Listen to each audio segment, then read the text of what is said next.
Bien, bonjour à toutes et à tous. Je vais donc évoquer avec vous les bienfaits de l'activité physique chez les personnes vivant avec des troubles psychiques sévères. Je vais le faire en médecin, en scientifique, qui est soucieux de parler sur des données objectives, des données validées par la médecine et par la science. Et vous verrez que ces données sont aujourd'hui très, très nombreuses. Mais parler comme ça n'empêche pas de parler des bienfaits de cette activité avec beaucoup d'enthousiasme, avec beaucoup de conviction. Et je voudrais, à l'issue de cette intervention, à la fois vous convaincre des bienfaits démontrés par la science de l'activité physique chez les personnes concernées par les troubles psychiques, et puis également vous inciter, pour ceux qui ne pratiqueraient pas, à pratiquer davantage. Donc, petit rappel de ce que l'on entend par troubles psychiques sévères. On range habituellement sous ce terme la schizophrénie et les troubles apparentés, le trouble bipolaire, et puis les dépressions sévères récidivantes et quelques autres pathologies qui sont beaucoup plus rares. Et on sait que ces troubles ont des répercussions qui sont de deux ordres, des répercussions sur la vie quotidienne et des répercussions sur la santé physique. Et j'ai donc d'abord évoqué ce que sont les répercussions dans la vie quotidienne, les difficultés que rencontrent les personnes concernées dans la vie quotidienne, eh bien on les regroupe sous le terme de handicap psychique. Et ce handicap psychique est à différencier du handicap mental. Le handicap mental, c'est le handicap qui est consécutif au retard intellectuel.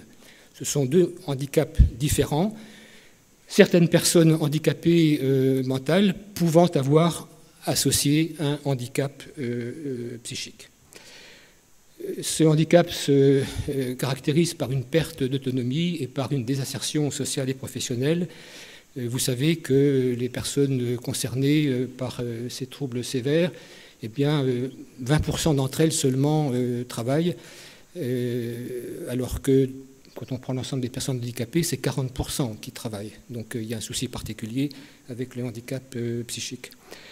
Et ce handicap, il a cette particularité d'être instable, ce qui veut dire que les personnes peuvent passer par des moments de rechute ou de décompensation. Ça signifie concrètement qu'une personne qui a une vie normale ou quasi normale peut à certains moments rechuter, éventuellement être réhospitalisé. Évidemment, le cours de sa vie s'en trouve perturbé. Un bref mot sur les soins et l'accompagnement médico-social pour dire que les progrès dans ce domaine ont été considérables depuis une vingtaine d'années. Les soins reposent sur les psychotropes généralement prescrits au long cours et les psychothérapies dans toutes leurs formes. Et puis, l'accompagnement médico-social repose sur les pratiques orientées vers le rétablissement. Charles Nicolle l'a dit tout à l'heure, le rétablissement, eh bien, c'est la personne concernée qui est acteur de son projet de vie, acteur de sa santé en l'occurrence. Et c'est véritablement ces pratiques qui expliquent les progrès considérables que l'on observe depuis une vingtaine d'années dans l'accompagnement de ces personnes. L'objectif, c'est que la personne puisse se réapproprier son pouvoir d'agir, d'être autonome, d'exercer sa citoyenneté et d'être incluse dans la société. Et ça passe par tout un ensemble de méthodes que je ne vais pas détailler, simplement... Bon, qu'est-ce qui se passe que je ne vais pas détailler. J'ai fait quelque chose? Non? Voilà, tout va bien.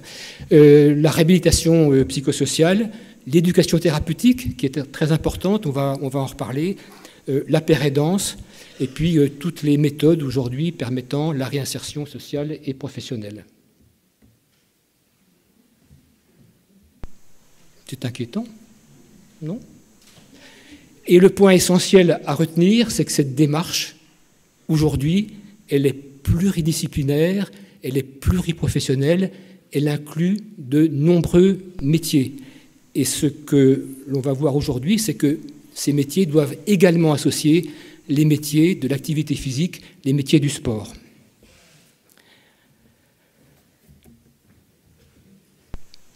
Les répercussions sur la santé physique maintenant, eh bien, on sait que la santé physique n'est pas forcément très bonne.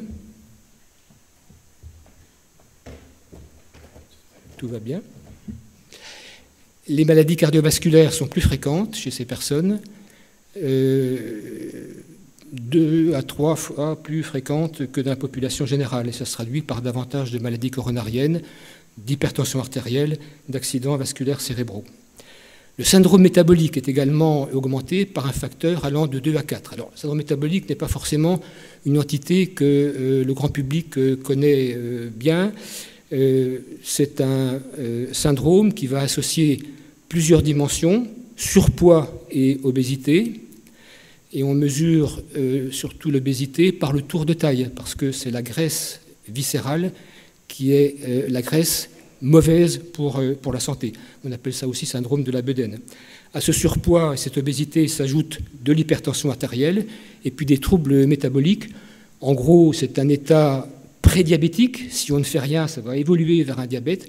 Et puis, c'est du mauvais cholestérol qui est évidemment nocif pour le cœur et pour les artères.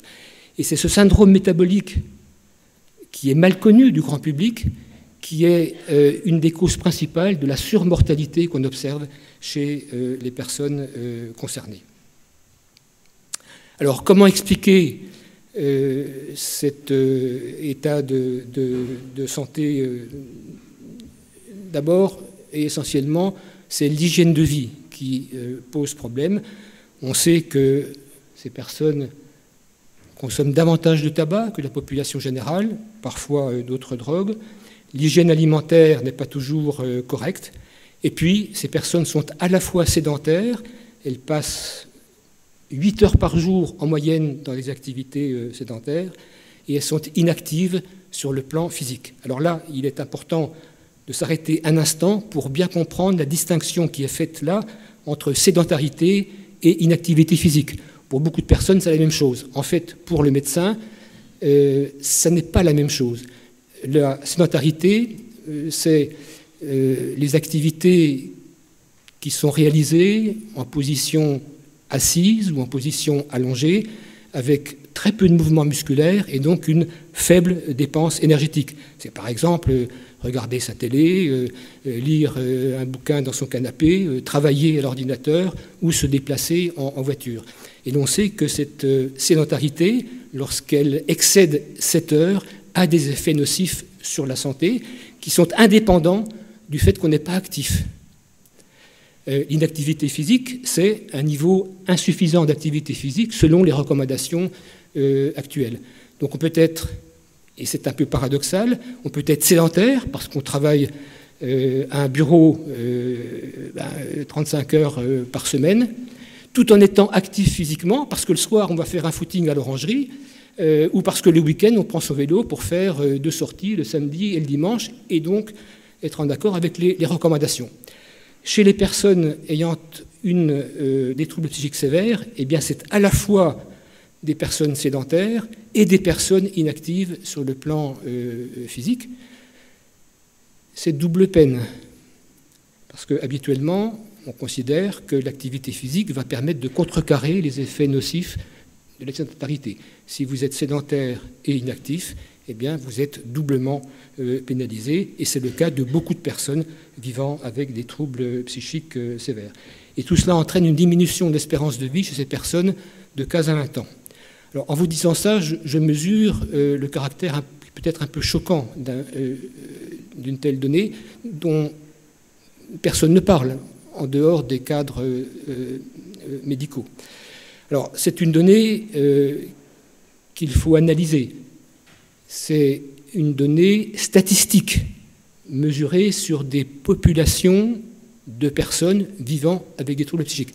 Ça ne veut pas dire que chaque personne ayant des troubles psychiques sévères va voir son espérance de vie diminuer de 15 à 20 ans. Et puis face à cette mauvaise nouvelle, il y a 2 bonnes nouvelles, et c'est vraiment le point essentiel, c'est que l'activité physique et sportive permet de lutter contre la mauvaise santé physique de ces personnes. Première bonne nouvelle.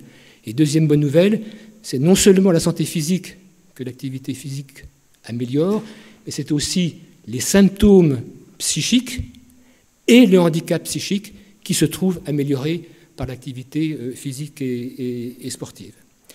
Alors, je vais passer en revue les études qui le montrent, mais avant, je voudrais préciser ce qu'on entend par activité physique et sportive.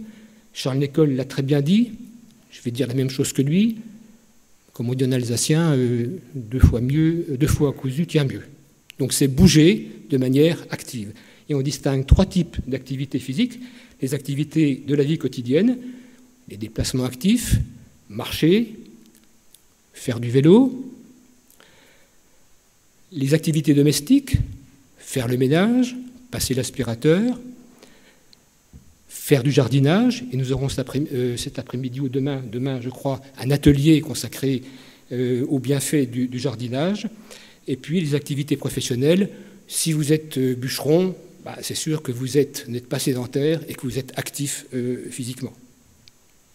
Les exercices physiques, eh bien, c'est des activités qui sont planifiées, qui sont répétitives, qui ont pour objectif d'améliorer ou de maintenir des composantes de la condition physique.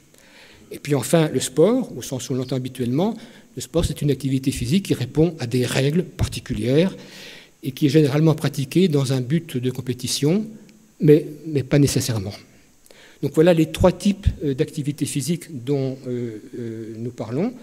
Et les recommandations générales aujourd'hui, concernant l'activité physique, eh bien, c'est de pratiquer 2h30 d'activité physique d'intensité modérée par semaine en 3 à 5 fois.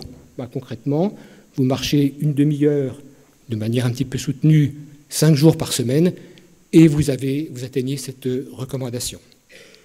Et puis il y a des recommandations concernant la lutte contre la sédentarité. Il faut remplacer les activités sédentaires par des activités physiques chaque fois que possible, de façon à ce qu'on passe sous le seuil des 7 heures, qui est ce seuil nocif. Alors par exemple, eh bien, prendre son vélo ou marcher plutôt que la voiture, prendre les escaliers plutôt que l'ascenseur, avoir un animal favori et aller le promener 2 fois par jour. Il est montré scientifiquement que ces personnes sont en meilleure santé que la population générale. On peut même, comme sur cette icône, mais je ne pense pas que vous le voyez, téléphoner en marchant, plutôt que téléphoner effondré dans son canapé.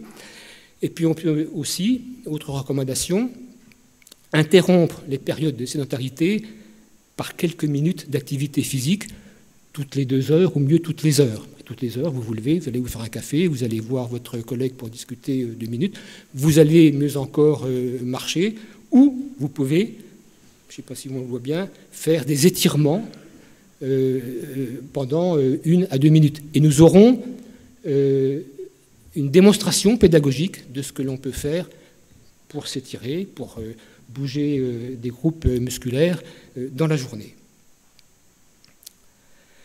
Alors, ces recommandations, elles peuvent apparaître, pour certains, hors de portée. Elles peuvent apparaître quasiment inatteignables. Et là, c'est une autre bonne nouvelle, c'est qu'il est montré que toute augmentation d'activité physique, même si elle est minime, même si elle est en dessous des recommandations, si elle est régulière, a des effets bénéfiques sur la santé. Et vous avez sur cette diapositive les bénéfices obtenus en fonction du niveau d'activité: inactif, modéré, c'est la recommandation, et actif ou très actif. Et vous voyez que même pour une petite augmentation d'activité, vous avez déjà des effets bénéfiques tout à fait réels. En d'autres termes, marcher tous les jours 10 minutes, ce n'est pas les 30 des recommandations, mais tous les jours 10 minutes, eh bien vous avez déjà des effets bénéfiques tout à fait évidents. D'une manière générale, avec ces recommandations dont j'ai parlé, eh bien, on a des effets bénéfiques largement démontrés dans la population générale. La population générale, je ne parle pas encore des personnes concernées par les troubles psychiques. La santé physique est améliorée, de même que la santé mentale, la santé cognitive, la santé sociale. Il est aujourd'hui démontré que cette activité physique est efficace pour prévenir au moins 35 maladies chroniques et traiter au moins 26 maladies chroniques. C'est une révolution que je veux préciser. Pendant très longtemps, dans la plupart de ces maladies, les recommandations du médecin, c'était le repos. Eh bien, on sait aujourd'hui qu'en disant ça, on faisait fausse route, parce que le repos peut être nocif. Au contraire, l'activité physique et sportive, dans ces maladies chroniques, a des effets bénéfiques sur la santé. Alors, une chose est de montrer en population générale les bienfaits de l'activité physique et sportive. Une autre chose est de le montrer dans la population plus particulière des personnes concernées par les troubles psychiques. Et donc, j'en viens maintenant à la synthèse des études scientifiques sur ce sujet. Les données sont extrêmement probantes. L'activité physique, par exemple, améliore la santé physique des personnes. L'aptitude physique et sportive est améliorée, l'endurance est meilleure, la force augmente, et la condition physique en vie quotidienne est meilleure. Et ça, c'est un point très important, parce que c'est ce qui conditionne le bien-être physique tous les jours. Les troubles cardiovasculaires, eh bien, sont atténués ou, lorsque c'est pris très tôt, peuvent être prévenus. De même que le syndrome métabolique, je rappelle que c'est le grand pourvoyeur de surmortalité. L'activité physique va vous permettre d'éviter de passer au stade du diabète, éviter trop de dépôts de mauvais cholestérol. Le poids. Le poids, ça c'est un peu plus compliqué. On peut espérer une baisse du poids à la condition qu'il y ait parallèlement une éducation thérapeutique qui est faite auprès de la personne pour lui apprendre à bien se nourrir, à avoir une bonne hygiène alimentaire.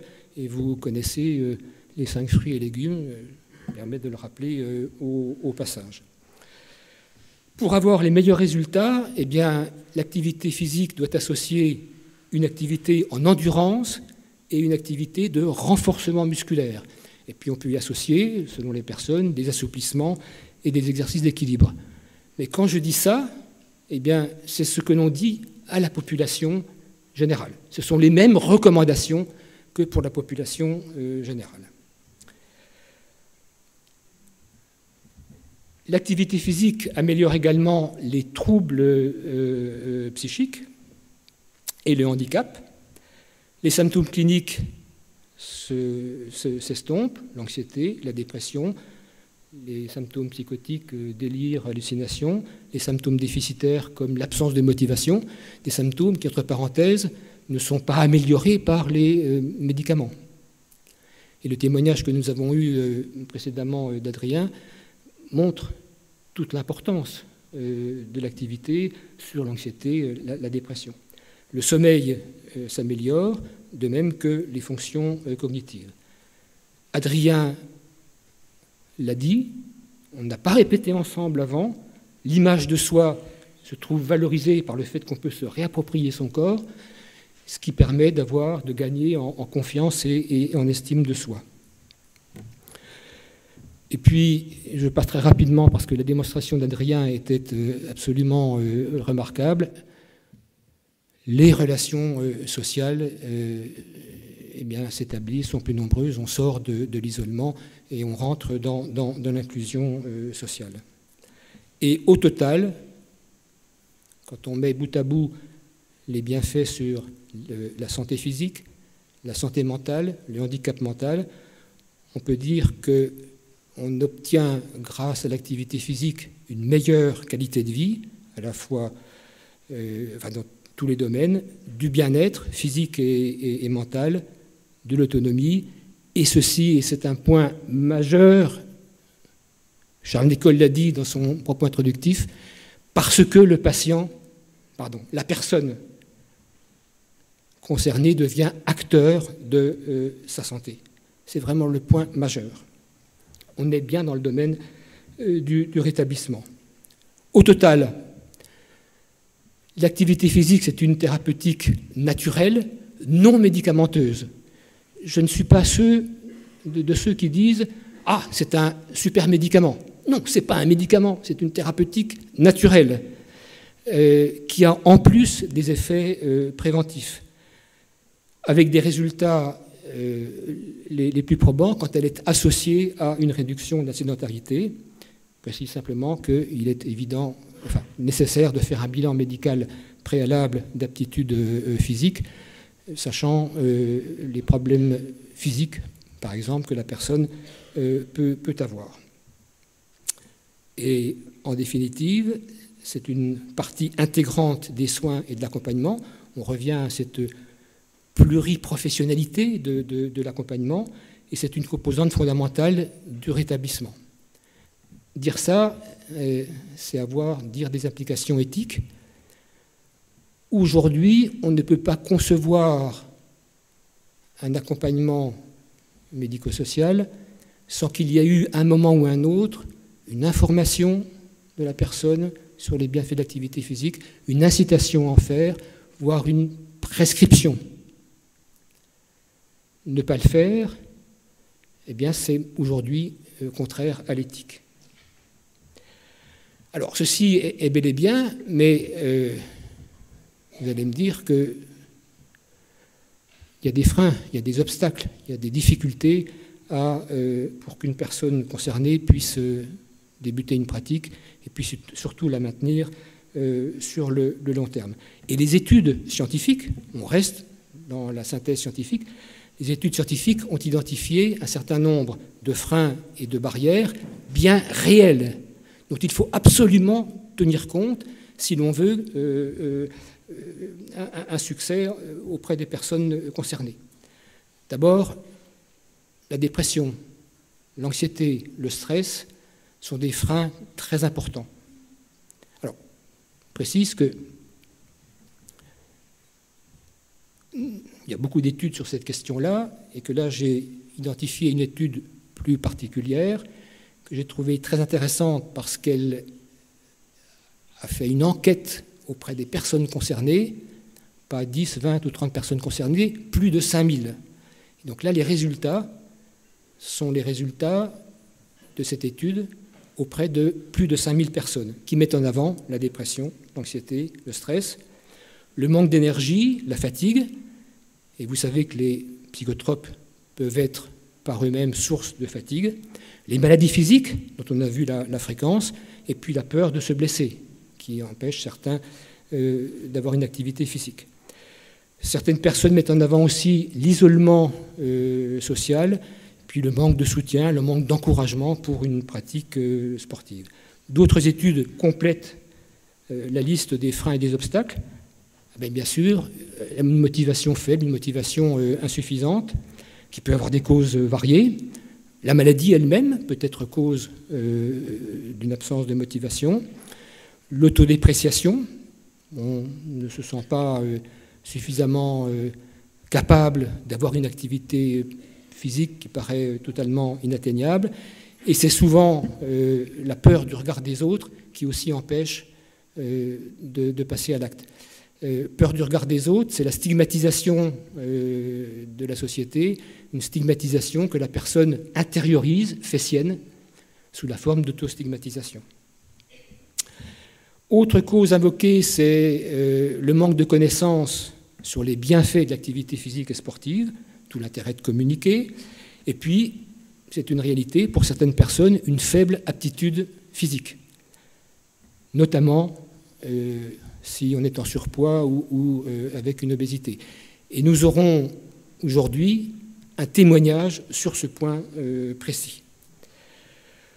Autre obstacle, et il est bien réel, c'est le caractère instable du handicap psychique. Eh bien, vous êtes dans une activité physique régulière et pour une raison ou pour une autre, vous rechutez, vous êtes hospitalisé, l'activité physique s'interrompt et c'est ensuite difficile de reprendre l'activité que vous avez dû arrêter en raison de la rechute. Et puis il y a des causes qui ne sont pas liées aux personnes elles-mêmes, qui sont liées à l'entourage et à l'environnement. Eh bien, les professionnels de la santé mentale prescrivent encore trop peu d'activité physique. Alors pour certains par ignorance, pour d'autres parce qu'ils considèrent que ça n'est pas de leur responsabilité de médecins, psychiatres, mais que c'est de la responsabilité des professionnels de l'activité physique. Eh bien non, c'est aujourd'hui de la responsabilité des professionnels de la santé mentale que de proposer l'activité physique aux personnes concernées.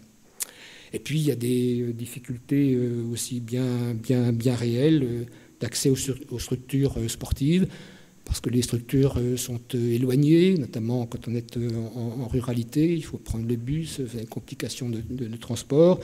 Il y a une inégalité territoriale de l'offre en matière de sport adapté qui est aussi considérable. Et puis il y a des problèmes aussi financiers, Charles Nicolle les a évoqués tout à l'heure. Alors, les études s'intéressent aussi aux leviers pour amener une personne à avoir une pratique régulière, une pratique qui soit véritablement intégrée dans la vie quotidienne, notamment sous la forme de routine.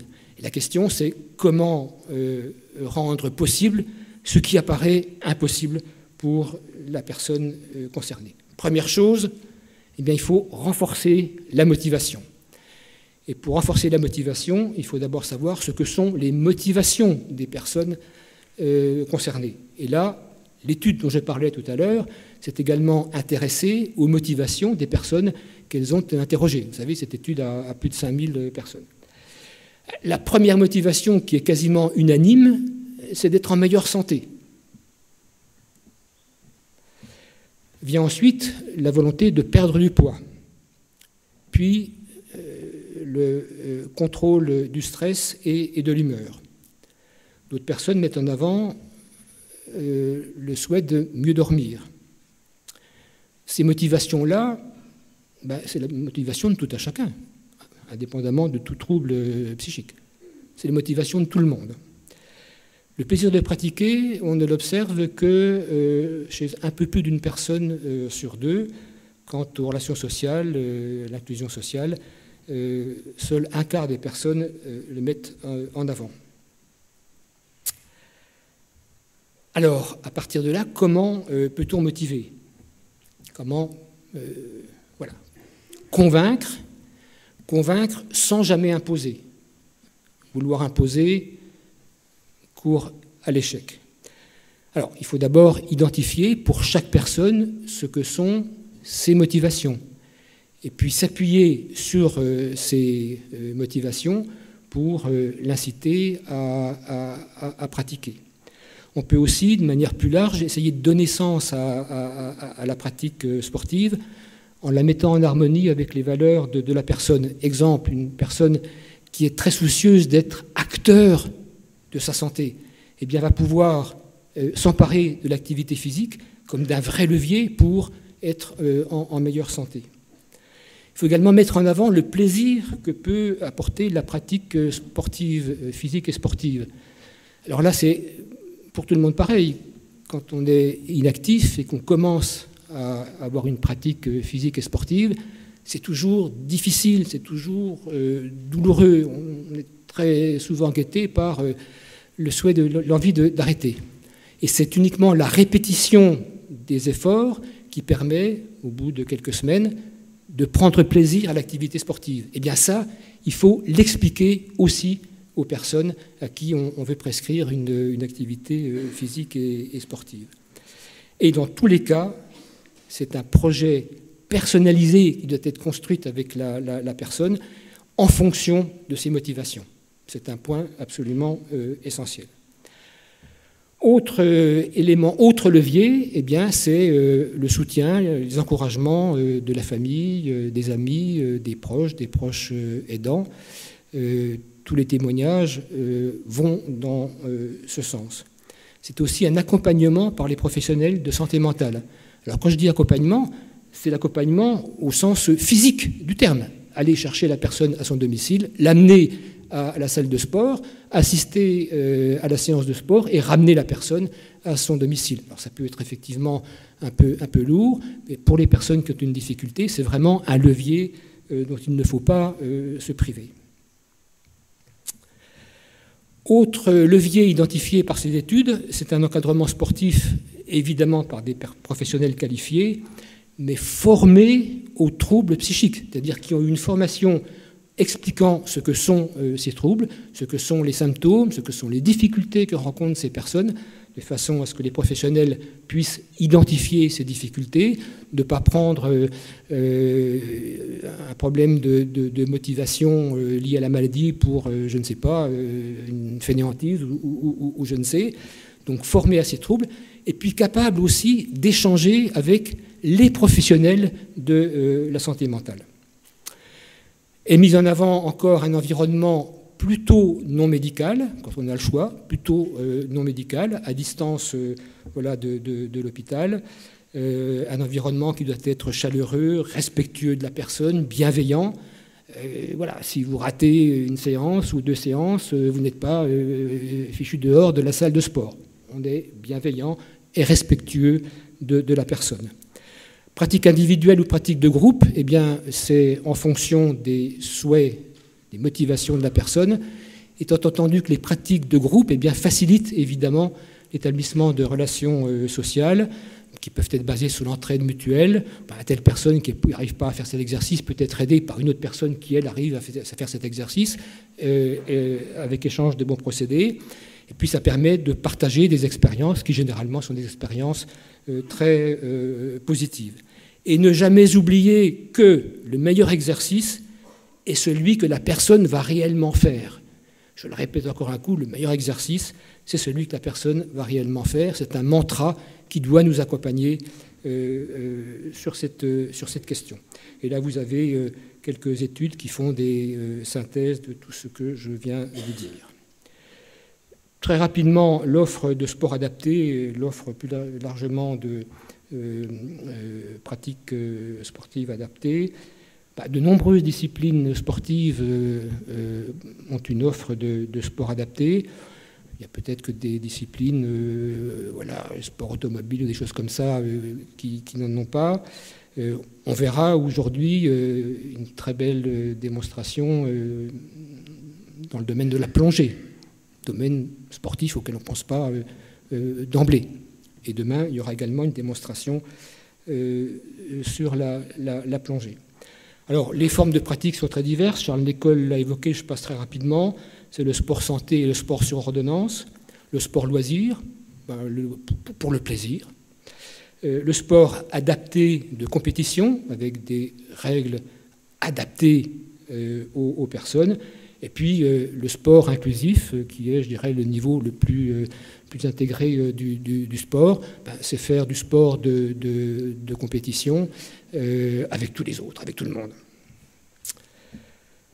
L'offre, elle est portée par les maisons Sport Santé, et nous aurons cet après-midi le responsable de la maison Sport Santé de Strasbourg qui interviendra dans une table ronde. Les sections sport adapté des clubs sportifs ordinaires, quand elles existent. Les établissements hospitaliers qui ont notamment créé l'association Sport en tête, qui organise des compétitions entre établissements hospitaliers, et puis les établissements médico-sociaux qui aujourd'hui ont tous, puisque c'est la loi qui l'impose, une offre en matière de sport adapté. Quelques enjeux et quelques perspectives. Il s'agit avant tout de promouvoir l'activité physique et sportive dans les troubles psychiques et de le faire auprès de tous les acteurs. Alors, c'est évidemment les médecins généralistes qui sont en première ligne, les professionnels de la santé mentale dont j'ai rappelé qu'ils n'étaient pas suffisamment informés, les personnes concernées qui souvent ne pratiquent pas parce qu'elles ne sont pas informées, leurs proches, les proches aidants, le grand public, et puis une mention toute particulière pour une communication auprès des jeunes, parce que c'est là où la dimension de prévention peut s'exercer le mieux, parce qu'on prend les choses tôt. Et donc, promouvoir, ça veut dire informer, ça veut dire sensibiliser, ça veut dire convaincre toutes ces personnes. Alors, c'est ce que nous faisons dans ces 2 journées, c'est ce que nous avons fait cette année dans le cadre des semaines d'information de la santé mentale. dont le thème, vous vous rappelez, était le sport en santé mentale. Oui.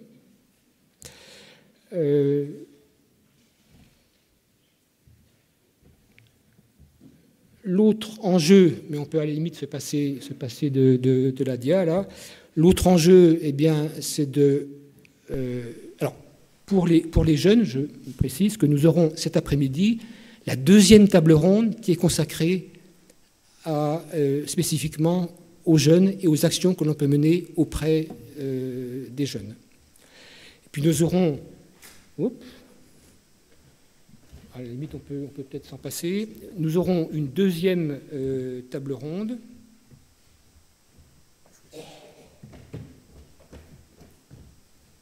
Nous aurons une deuxième table ronde de cet après-midi consacrée au partenariat, au rapprochement et au partenariat entre tous les acteurs impliqués, du médico-social, du social, du sanitaire et de l'activité physique et sportive.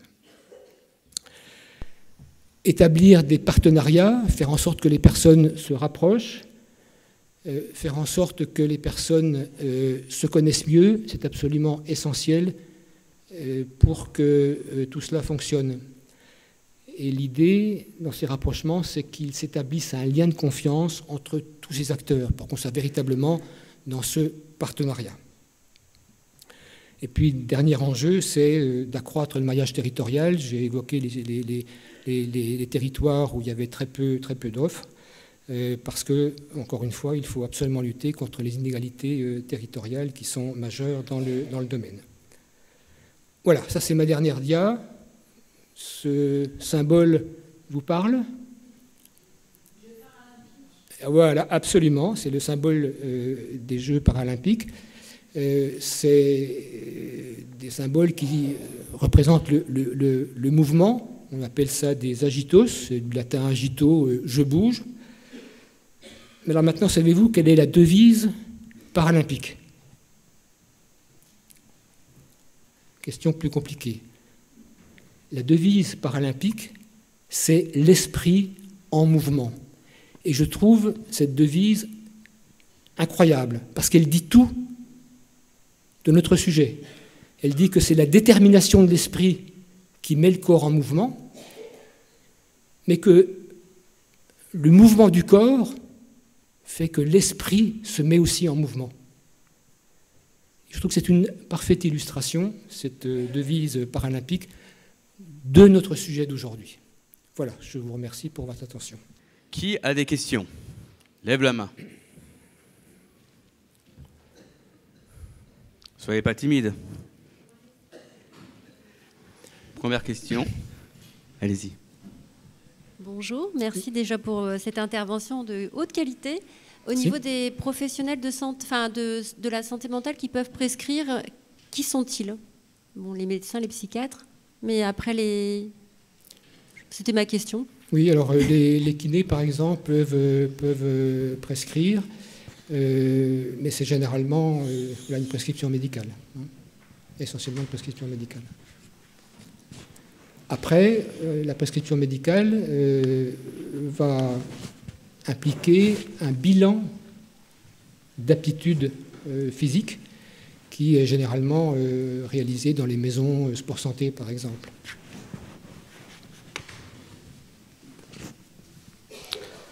Une autre question?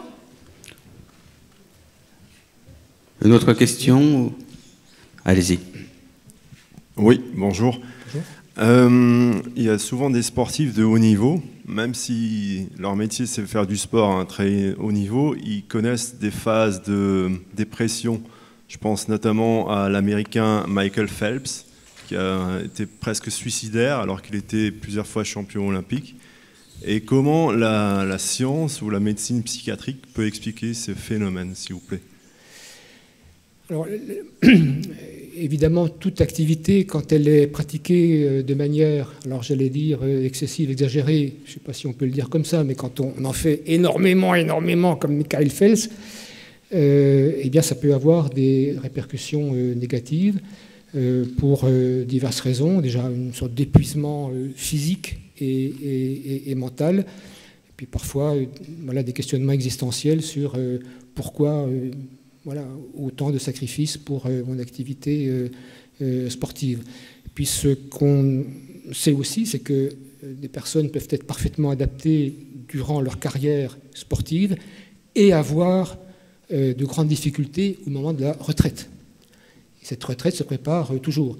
Et évidemment, votre question est très importante, mais le sujet du jour, c'est de montrer avant tout les bienfaits. Et je ne pense pas qu'il y ait de personnes concernées qui soient dans une sorte de surentraînement qui deviendrait délétère. Il faut vraiment insister sur les bienfaits. Alors, nous avons une autre question au centre. Merci professeur pour cette très complète présentation. Dans les freins, vous n'avez pas mentionné la dimension financière. Est-ce qu'elle est réelle ou pas dans l'accès à l'activité physique ? Alors je ne l'ai pas mentionné sur la dia, je l'ai mentionné oralement parce que Charles Lécole l'avait mentionné que c'est un vrai frein et que j'ai voulu me raccrocher aux branches. Voilà. C'est un vrai frein, absolument. C'est la question du remboursement de l'activité physique sportive sur prescription médicale. C'est une demande qui a été faite depuis très longtemps au niveau national. L'année dernière, ça a failli le faire, comme on dit. Au dernier moment, l'Assemblée n'a pas retenu la proposition de rembourser l'activité physique et sportive sur prescription médicale. Alors ça ne veut pas dire qu'il n'y ait pas des aides, mais ces aides sont généralement peu importantes. Alors on peut évidemment citer Prescrimour, qui, dans le Grand Est, est le dispositif qui permet un remboursement. Alors c'est un remboursement de 12 séances, sur une période généralement de 3 mois. Et pendant 12 séances, c'est à la fois beaucoup et peu, c'est une perspective d'activité régulière. Il faut savoir que certaines mutuelles remboursent partie ou totalité de l'activité, et vous aurez des documents disponibles qui listent les différentes mutuelles qui proposent un remboursement. Les collectivités territoriales également, au moins certaines. Et évidemment, à Strasbourg, on a la chance d'avoir une municipalité qui rembourse bien davantage. Depuis, en fait, déjà 2012, il y a une vraie antériorité, et la ville de Strasbourg rembourse jusqu'à une année d'activité, rembourse totalement. Et les 2 années ultérieures, c'est un remboursement partiel sous condition de ressources. Partiel sous condition de ressources.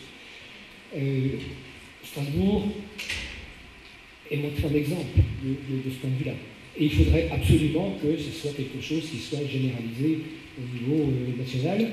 Alors, on comprend une politique à courte vue. Ah ben, ça va coûter des sous. Sauf qu'on voit les bienfaits de l'activité physique sur la santé mentale et physique des personnes, et à terme, on doit s'y retrouver. Mais je suis désolé de dire que la politique aujourd'hui, elle est à très court terme. Donc c'est effectivement, pour certaines personnes, avec l'âge par exemple, c'est vraiment une réelle difficulté. Il faut, pour chaque personne, se renseigner en fonction de l'endroit où elle vit, des collectivités territoriales, de la mutuelle, pour voir les possibilités. Une autre question. Bonjour, je me permets une question sans anticiper sur la prochaine conférence qui va avoir lieu. Est-ce que vous pourriez expliquer les bienfaits au niveau de la neurochimie, de la pratique du sport, de l'activité sportive, sur les troubles psychiques? J'allais devancer en parlant du fait qu'il y a plusieurs études qui ont montré que la pratique d'activités sportives avait les mêmes bénéfices que certains, voire tous les antidépresseurs dans les cas de dépression ou de troubles anxieux. On sait que ça libère des endorphines, bien sûr, tout le monde le sait. Est-ce que ça régule aussi le taux de cortisol? Enfin, est-ce que ça joue sur les neurotransmetteurs sans rentrer dans des considérations trop neurobiologiques, noradrénaline, sérotonine, tout ça? Oui. Alors, oui, ça agit sur tous les neuromédiateurs. Je ne veux pas déflorer le sujet de Fabien qui va prendre la suite et qui va vous parler de tout cela. Simplement, je fais une petite réponse quand même à votre question. Il y a une étude qui vient de sortir, une étude scientifique qui vient de sortir, absolument fascinante. Le Monde s'en est fait l'écho, le journal Le Monde s'en est fait l'écho, sur des préparations in vitro, enfin bref, je passe les détails. On montre que la contraction musculaire libère un certain nombre de substances, des protéines, qui vont agir sur la croissance des neurones. Enfin, c'est bluffant comme résultat. Alors, c'est croissance des neurones, on parle d'organismes en croissance, on ne parle pas d'adultes. On ne sait pas si ces résultats sont extrapolables tels quels à l'homme et à l'activité physique telle qu'on la pratique. Et voilà une piste que je trouve absolument extraordinaire. C'est une étude qui est sortie il y a 15 jours et Le Monde s'en est fait l'écho. La contraction musculaire libère des substances qui agissent au niveau des neurones. D'autres questions? Il y avait devant, madame. J'y vais. Merci. Tenez. Bonjour. Alors, c'est pas vraiment une question, mais en fait, je voulais apporter... ce que vous dites, effectivement, moi je travaille dans un SAVS, donc un service d'accompagnement à la vie sociale, et tous les 2 ans on monte des projets voyage à l'étranger dans lesquels il y a des clubs de sport, enfin on part en all inclusive. Et en fait, le fait vraiment d'accompagner les personnes à marcher, à aller à utiliser certaines machines, à jouer au ping-pong, en fait ce qui est super, c'est qu'au retour, plus de la moitié d'entre elles, en fait, s'intéressent pour se rapprocher d'un club sportif, gardent l'habitude de marcher tous les jours, tous les 2 jours, achètent, se font livrer des vélos d'appartement en parlant à leur médecin pour voir, enfin bref. Et en fait, ça tient dans la durée. Et effectivement, le fait de faire avec au point de départ, c'est vraiment très, très, très, très important. Et on voit que ça fonctionne et ça tient dans la durée. Et voilà, elles expriment vraiment une satisfaction vraiment des bienfaits, de vrais bienfaits, quoi. Voilà, c'était juste pour illustrer. Oui. Merci de votre témoignage. Merci. Nous avons encore une question devant. Oui, vous avez signalé à juste titre qu'il y a trop peu de prescriptions par les professionnels. À votre avis, qu'est-ce qui pourrait être fait pour améliorer cette situation? Je pense qu'il faut déjà les informer. Une partie de ces non-prescriptions, c'est par ignorance, tout simplement. Une autre partie, c'est parce que les professionnels de santé mentale estiment que ce n'est pas de leur ressort. Il faut leur expliquer. Et là, on rentre dans la formation des médecins, la formation des psychiatres. La formation, aujourd'hui, n'aborde pas véritablement cette question, en tout cas au niveau des études de psychiatrie. C'est tout un travail de fond pour que... voilà, Et puis derrière, il y a la question du remboursement aussi. Donc, voilà, je parlais des enjeux, c'est vraiment un enjeu majeur auprès des médecins généralistes, auprès de tous les professionnels de santé.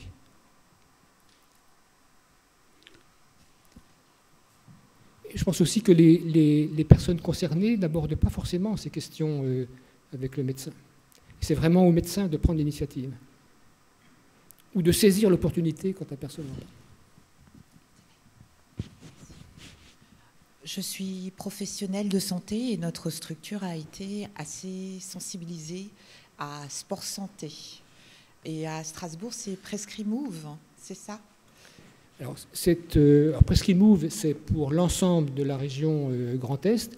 Il y a une spécificité strasbourgeoise avec ce remboursement plus important de l'activité physique. La première année. Avec notamment le support des collectivités, d'autres collectivités territoriales, de l'ARS, du régime local de santé. Par contre, nous, pour, entre guillemets, accompagner, motiver, vendre le sport sur ordonnance en psychiatrie, c'est la complexité, l'engorgement un petit peu du système et le flou total à qu'est-ce qui se passe et où, quelles activités. Là-dessus, il y a un flou, en tout cas pour nous, pour pouvoir relayer, motiver, etc. Il y a un flou total. Il serait bien que les prescripteurs ou les accompagnateurs ou les qui relayent, on ait un peu plus d'informations pour dire, dans le quartier, par exemple, vous aimez le ping-pong, tous les jeudis soirs, dans ce coin-là, il y a un groupe, je ne sais pas, ping-pong autre. Là-dessus, c'est quand même le flou total et je crois que les délais se sont beaucoup allongés. Vous avez totalement... Et quand la lucarne motivationnelle s'ouvre et que ça attend longtemps, elle se referme. Oui. Voilà. Oui. Alors vous avez tout à fait raison. Il y a une espèce de maquis, d'ignorance aussi, de complexité. Raison pour laquelle vous ont été préparés un certain nombre de documents sur cette question-là, qui seront sur le site du CREPSI. Sophie, je ne dis pas de bêtises. Qui recense les différentes structures impliquées. On peut quand même dire, alors pour répondre simplement à la question, que les maisons sport santé peuvent orienter de manière pertinente. Et peut-être quand on est dans le flou, s'adresser à la maison sport santé la plus proche est probablement la meilleure des solutions. C'est très bien, on va s'informer là-bas. J'ai une autre question.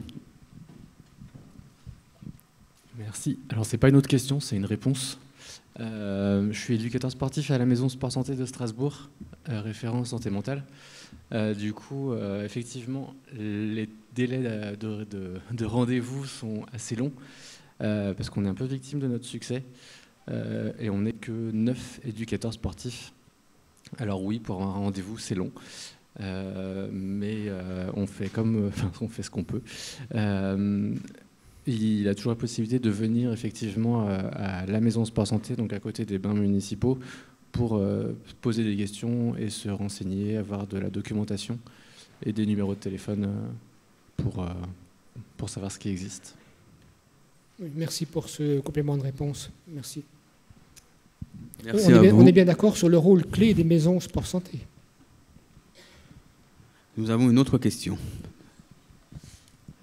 Merci, professeur, pour votre intervention. Pouvez-vous rappeler les critères d'inclusion pour PrescriMove ?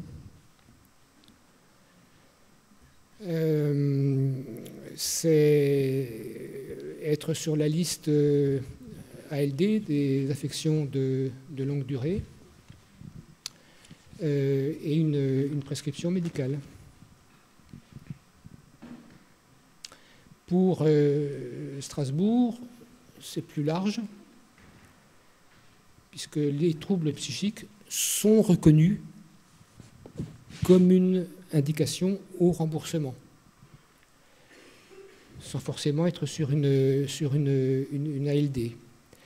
Et ça a entraîné, alors je parle sous votre contrôle, une forte demande de la part de ces personnes concernées, et je crois savoir que c'est maintenant quasiment les principales affections qui sont accompagnées par la Maison Sport Santé.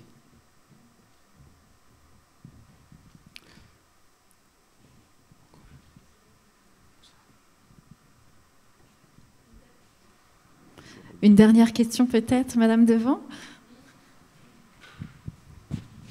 Bonjour professeur. Bonjour. En fait, je voulais savoir, les gens, quand ils s'inscrivent à la maison des sports sur prescription, est-ce que les gens ils ont le droit de choisir leur activité physique ou voilà ?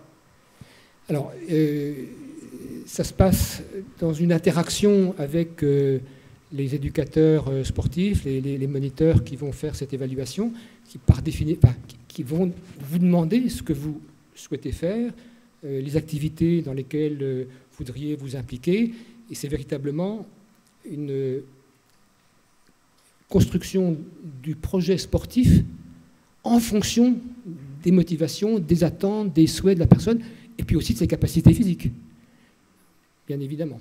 Et c'est ça une des clés, c'est que ça soit vraiment du sur-mesure pour chaque personne. Et au bout du compte, un plaisir. Absolument. Merci à vous, professeur Dagnon, pour cette intervention.